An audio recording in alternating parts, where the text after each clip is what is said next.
حتى أهل البدع والأهواء، أهل البدع العقائدية وأهل البدع السياسية. أنا أقول بيننا وبينكم السلف، بيننا وبينكم الكتب، كان فيقول البدع بيننا وبينكم السلف. Bismillahirrahmanirrahim. Alhamdulillah hamdan katsiran thayyiban mubarakan fih, kama yuhibbu rabbuna wa yardah. Asyhadu an la ilaha illallah wahdahu la syarika lah, wa asyhadu anna Muhammadan abduhu wa rasuluh.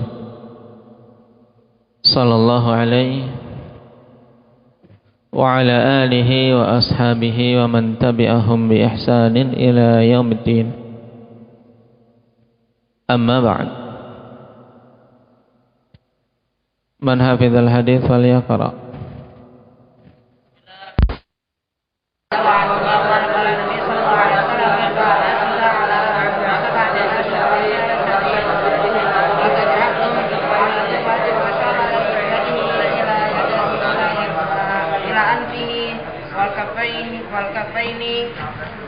والكفين والركبتين وأطراف القدمين متفق عليه.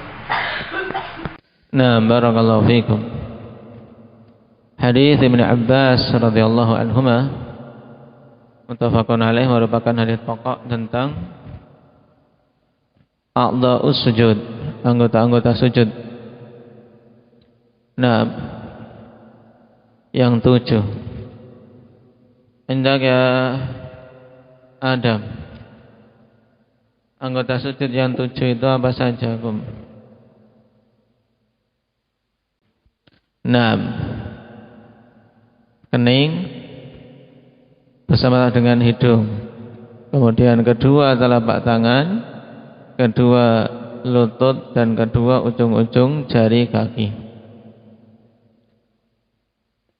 Ketujuh, anggota sujud tadi wajib untuk apa? Ditempelkan di lantai tempat dia salat.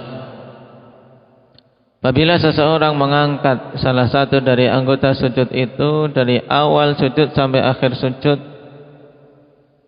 tanpa ada uzur, maka apa hukum salatnya? Hendak ya Talha? Tidak sah. Kenapa? Karena sujudnya tidak sah. Tapi sujudnya tidak sah, otomatis salatnya menjadi tidak sah. Baik, sekarang kita lanjutkan akhwan tentang perkataan Imam Sa'di rahimahullahu taala, wa yaqul subhana rabbiyal a'la, dan mengucapkan subhana rabbiyal a'la.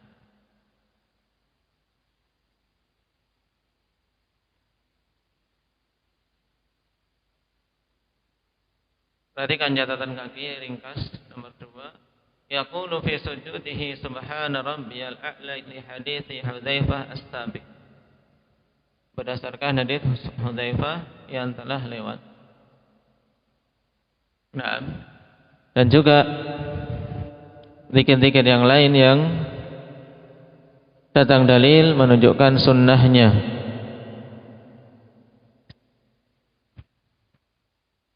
Dan dalam kondisi sujud akhwan disunahkan untuk seseorang memperbanyak doa. Nah, seorang memperbanyak doa sebagaimana Rasulullah sallallahu alaihi wasallam telah anjurkan. Naam, aqrabu ma yakunul 'abdu min rabbih wa huwa sajid fa aktsirud du'a.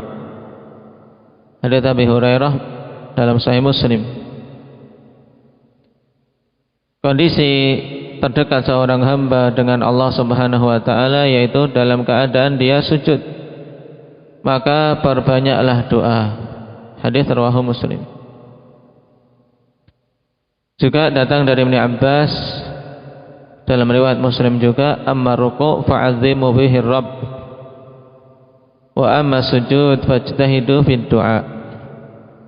Adapun sujud maka bersungguh-sungguhlah di dalam doa, faqaminun an yustajaba lakum, maka sangat pantas untuk dikabulkan doa-doa kalian. Hadis rawahu Muslim. Sehingga seorang ketika sujud memperbanyak doa, meminta hajat dari hajat-hajat yang dibutuhkannya. Di antara perkara yang paling kita butuhkan adalah pengampunan dosa, maka perbanyak untuk seorang meminta ampunan dosa pada saat sujud. Baik. Sebelum kita beralih pada posisi duduk, ikhwan, kita tambahkan dulu sifat yang sempurna dalam sujud. Al-kamal fi sifatis sujud. Setelah kita lewati bahwasanya sujud yang wajib, harus menempelkan 7 anggota sujud di lantai tempat dia sholat. Kemudian sifat yang sempurna untuk sujud itu apa saja? Yang pertama, at-tajafi fi sujud. At-tajafi fi sujud. Yang dimaksud dengan tajafi, wa huwa an yarfa'a dhira'aihi 'anil ardi wa batnahu 'an fakhidhayhi wa yub'idu 'adudayhi 'an jambayhi. Ada 3 unsur dalam sunnah tajafi ini.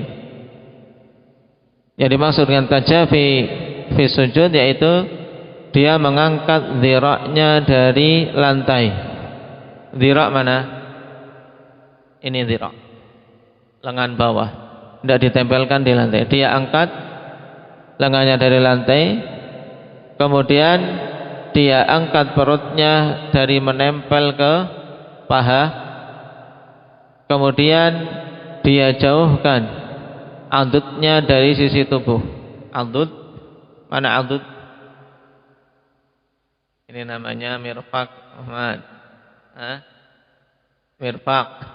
Adud itu ini, lengan atas. Lengan atas, lengan bawah, dhira'.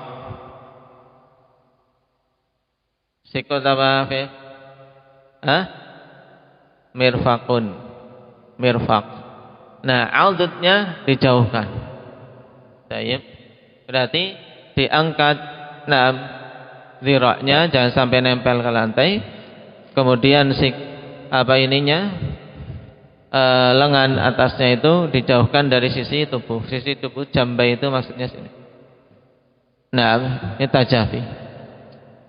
Bagian tangan demikian. Kemudian perutnya, kawan, perutnya jangan sampai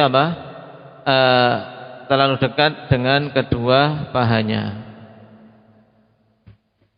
Baik. Ini tajafi fi sujud. Dalil untuk masalah ini datang lumayan banyak. Hadis Anas muttafaqun alaih, di antaranya Nabi sallallahu alaihi wasallam mengatakan, "Ya'tadilu fi sujud wa la yabsud ahadukum dhira'ihi imbisatal qalb." I'tidalah dalam sujud, jangan sampai salah seorang di antara kalian menghamparkan kedua dhiraknya seperti seekor anjing yang menghamparkan kakinya. Kemudian hadis Bara dalam Sahih Muslim, "Idza sajadta fadha kaffaika warfa' mirfaqaik." Jika engkau sujud, maka letakkan kedua telapak tanganmu dan angkat kedua sikumu. Jadi apa? Bagian dhiraknya ini tidak nempel di lantai. Kenapa? Karena kalau diangkat siku mesti otomatis ini tidak nempel bagian dhirak. Kemudian hadis Abdullah ibn Malik ibn Buhainah mengkabarkan anna Rasulullah sallallahu alaihi wasallam kana idza shalla farraja baina yadayhi hatta yabduwa bayadu ibtai. Nabi sallallahu alaihi wasallam kalau sujud salat, maka beliau farraja baina yadayhi, Ya, antara kedua tangannya itu dia apa? Bikin furjah, bikin kayak lubang sampai kelihatan kedua apa? Kedua ketiaknya. Baik. Ini yang pertama, at-tajafi.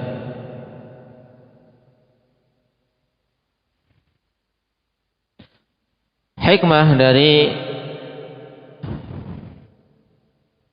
hay'ah ini ya kawan, ya kondisi seperti itu disebutkan oleh Imam Nawawi rahimahullahu taala, wal hikmatu fi hadza annahu ashbahu bit tawadhu' wa ablaghu fi tamkinil jabha wal anfi minal ardi wa ab'adu min hay'atil kusala.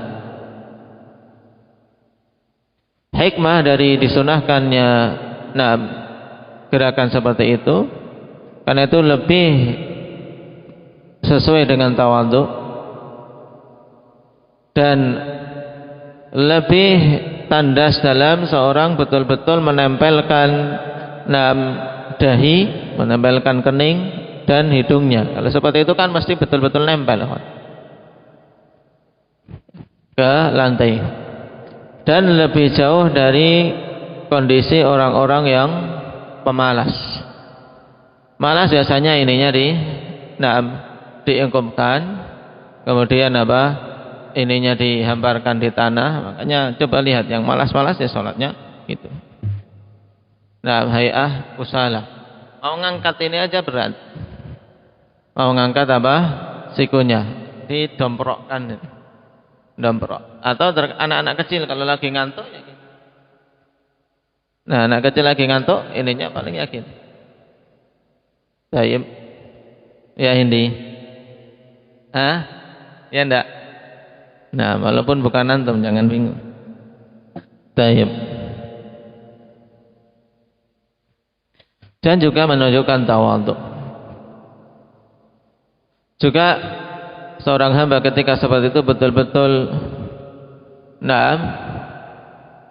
menunjukkan perendahan pada Allah Subhanahu wa taala.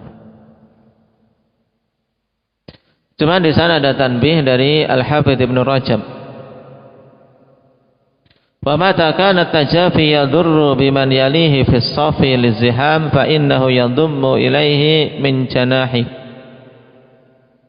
Kapan saja tajafi tadi bermandarat bagi orang yang di sampingnya dalam shaf karena shafnya yang rapat berdesakan, maka ketika itu dia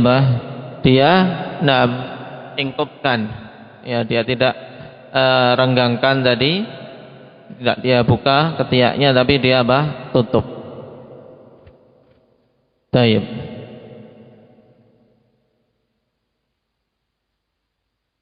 Maka dalam kondisi tersebut ya dia jangan sampai kemudian nyongkol temannya, ini sunnah temannya songkol saja sampai sampai kena sikunya.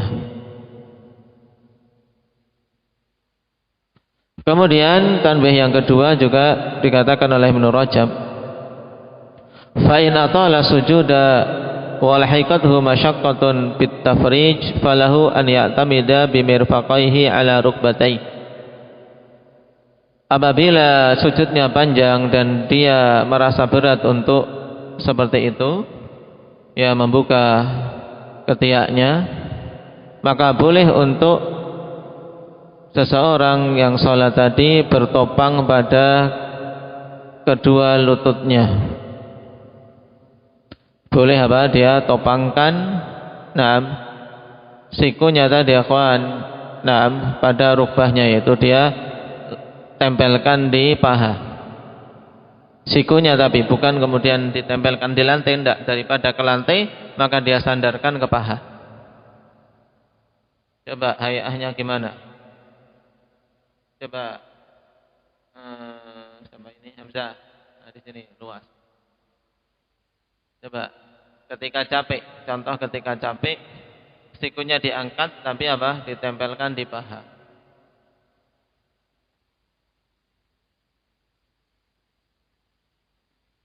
Nah, paha diarahkan ke mirfaq, ya kan?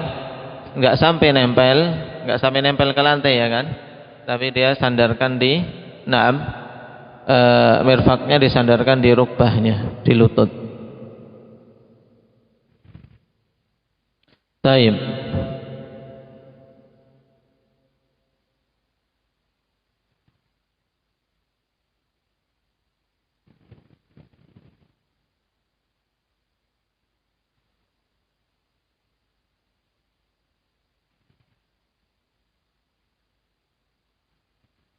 Telah datang riwayat dalam masalah ini dari Abi Hurairah, dikeluarkan oleh Imam Ahmad, Abu Dawud dan yang lainnya.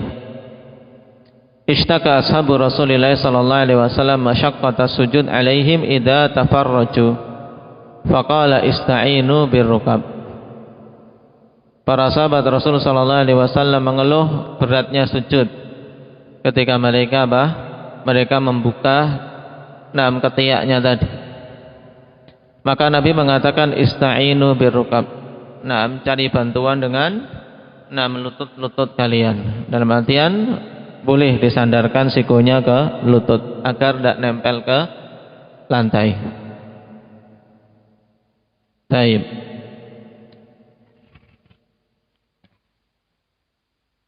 Hadis ini akhwan dikhilafkan antara mursal dan tidaknya. Dan Imam Bukhari, Abu Hatim, Tirmidzi, Daruqutni dan yang lainnya condong bahwasanya hadisnya mursal.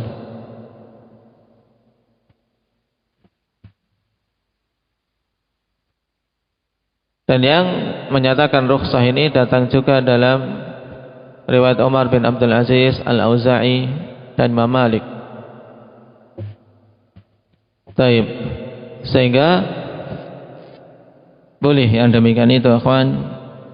Yang penting tidak sampai menempel ke lantai tadi. Makanya dibantu dengan lutut. Sifat yang kedua, ja'ala jami'a batnil kaffi wal asabi'i 'alal ardi mustaqbilatal qiblah. Sifat sempurna yang kedua sekarang terkait telapak tangannya, menjadikan semua bagian dalam telapak tangan dan jari jemarinya itu menempel di lantai. Tidak gini, tapi semuanya rata, nempel di lantai semuanya. Bagian dalam telapak tangannya ini dan jari jemarinya menempel ke lantai mustaqbilatal qiblah, dalam keadaan menghadap kiblah ujung-ujung jarinya. Taib.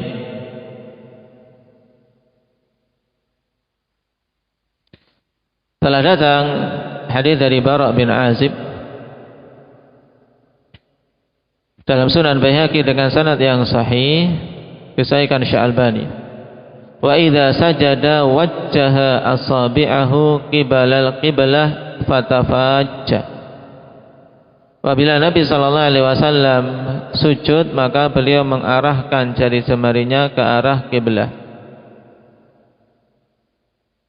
Taib. Kalau demikian berarti kira-kira direnggangkan jari jemarinya ataukah dirapatkan?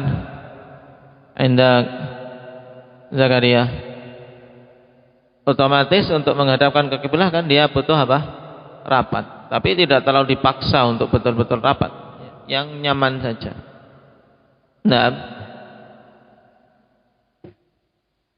Posisi yang nyaman tanpa harus memaksa merapatkan, tapi tidak direnggangkan. Yang penting dia usahakan untuk mengarahkan ke kiblah ujung-ujungnya. Sifat ketiga, muhadzatul kaffaini lil mankibaini awil udhunain, mensejajarkan kedua telapak tangan pada kedua pundak atau kedua telinga. Taib. Dan ini dua pilihan akhwan, kedua-duanya boleh. Sebagaimana dalam hadis Wa'il bin Hujr. Dalam hadis Wa'il bin Hujr rawahu Muslim, falamma sajada baina kaffai. Tatkala Nabi sujud, maka sujud di antara kedua telapak tangannya. Menunjukkan apa? Kedua telapak tangan, kemudian baru antara keduanya itu wajah.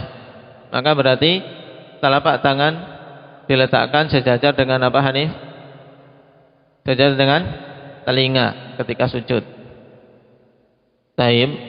Ini pilihan pertama. Pilihan yang kedua dalam hadis Abi Humaid As-Sa'idi dalam Sunan Abi Dawud. Naam. Wa wada'a kaffaihi hadwa mankibai. Dan Nabi SAW ketika sujud meletakkan kedua telapak tangannya sejajar dengan pundak ketika sujud. Coba contohkan. Ini.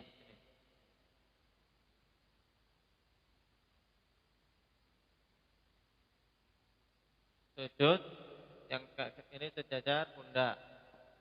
Sejajar pundak. Ininya lebih lebar lagi kalau sendiri. Kalau sejajar pundak. Lebih mudah sejajar dengan apa? Ketika posisi sempit tentunya lebih mudah sejajar dengan telinga. Sejajar dengan telinga. Kata Ibnu Qudamah rahimahullah wal jami' hasan. Jadi boleh meletakkan sejajar dengan pundak atau sejajar dengan kedua telinga. Sifat yang keempat, mula saqatul qadamain wa tawjihu asabi'ihima ilal qiblah. Ini sekarang terkait sifat kedua kakinya, yaitu dia menempelkan kedua kakinya dan menghadapkan ujung jari jemari kaki ke arah kiblat. Berdasarkan hadits Aisyah radhiyallahu anha, ketika beliau mencari-cari Nabi SAW di malam hari, kemudian beliau mengatakan fawaqa'at yadi ala batni qadamaihi wa huwa fil masjid wa huma mansubatan. Mendapati kaki Nabi SAW dalam keadaan apa? Dalam keadaan tegak dan keduanya tentunya apa? Ditempelkan, karena satu tangan bisa menyentuh keduanya langsung, menunjukkan kedua kaki itu dihimpitkan.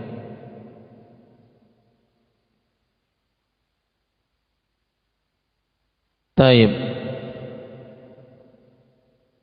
Dalam riwayat Bukhari dari hadis Muhammad bin Amr bin Atha, annahu kana jalisan ma'a nafarin min ashabi an-nabi sallallahu alaihi wasallam. Taib. Fadzakarna salatan Nabi sallallahu alaihi wasallam. Faqala Abu Humaid As-Sa'idi, kemudian Abu Humaid mengatakan, ini sebagaimana telah dihafal tentang sifat salat Nabi yang diterangkan oleh Abu Humaid As-Sa'idi dalam Sahih Bukhari. Taib. Ketika mengisahkan tentang sujud apa? Fa idza sajada wada'a yadayhi ghaira muftarishin wala qabidhihima wastaqbala bi atrafi asabi'i rijlaihi al-qiblah. Menghadapkan ujung jari jemari kakinya ke arah kiblat. Ini sunnah terkait masalah kaki. Kemudian yang kelima, yang terakhir, yaitu al-i'tidal fis sujud.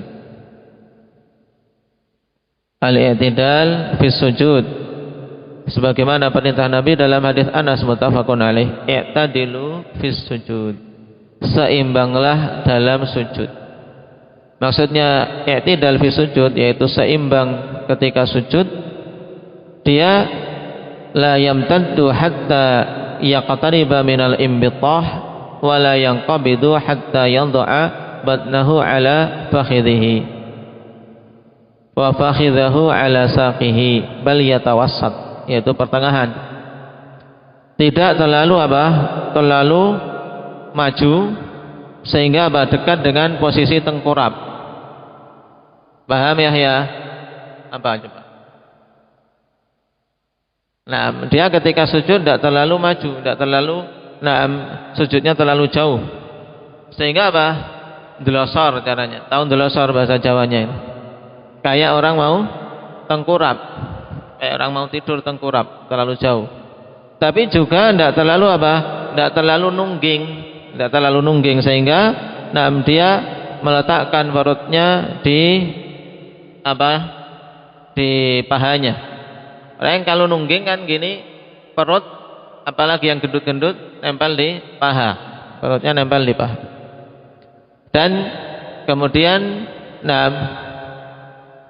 pahanya nempel di apa? Di sak. Karena ke belakang gini berarti apa? Paha akhirnya nempel, pahanya nempel di betis. Ya. Paha nempel di betis. Akan tapi hendaknya mutawasid, pertengahan. Di antara hal yang paling mudah mengetahui posisi pertengahan akhwan, yaitu ketika paha antum di saat sujud itu tegak berdiri gitu. Nah, ketika paha tegak, maka posisi ini biasanya posisi seimbang. Tapi kapan saja maju ndelosor. Terlalu apa? Terlalu jauh. Kalau mundur, maka apa? Ini terlalu nungging. Baik. Nah, coba Akmal. Situ. Ke arah sana biasa kelihatan. Sekarang contohkan yang apa? Yang seimbang dulu. Ke arah sana. Nah, sujudnya ke arah utara. Nah, itu coba pahanya lurus dulu. Nah. Baik. Ininya tangannya. Keteknya buka, keteknya. Bukan bajunya yang dibuka, ininya. Kalau yang terlalu maju, ketika apa? Nah, itu kan apa? Pahanya berarti kan maju, ini. Miringnya ke depan. Kalau terlalu nungging,